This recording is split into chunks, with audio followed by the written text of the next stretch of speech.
अस्सलामुअलैकुम वरहमतुल्लाहि वबरकातुहू। आप पिछली जमात में 5 हिंदसी अददों की तफरीक करना सीख चुके हैं। उसी तरीके से 5 से ज़्यादा हिंदसों की तफरीक की जा सकती है। चलिए 6 और 7 हिंदसी अददों की तफरीक करते हैं। 36,90,975 तफरीक 6,36,583। जदौल बनाकर अददों को खड़ी तरतीब में लिखेंगे और तफरीक करेंगे। देखिए इस तरह से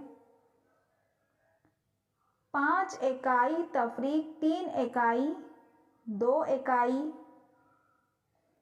7 दहाई तफरीक 8 दहाई। 7 दहाई में से 8 दहाई तफरीक नहीं होंगे, इसलिए 9 सैकड़ा में से 1 सैकड़ा खोलेंगे। 1 सैकड़ा कम हो जाएगा, 8 सैकड़ा बाकी रहा। 10 दहाई और पहले के 7 दहाई मिलकर हो गए 17 दहाई। अब 17 दहाई तफरीक 8 दहाई 9 दहाई।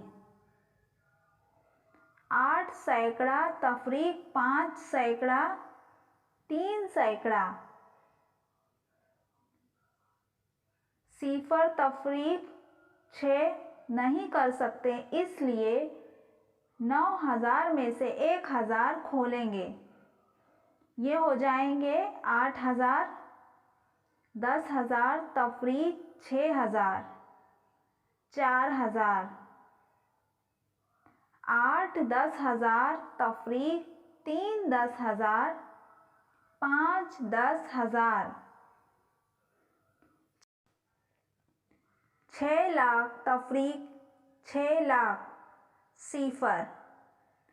3 10 लाख में से कुछ भी तफरीक नहीं होंगे, इसलिए 3 10 लाख वैसे ही लिख देंगे। जवाब होगा 30,54,392।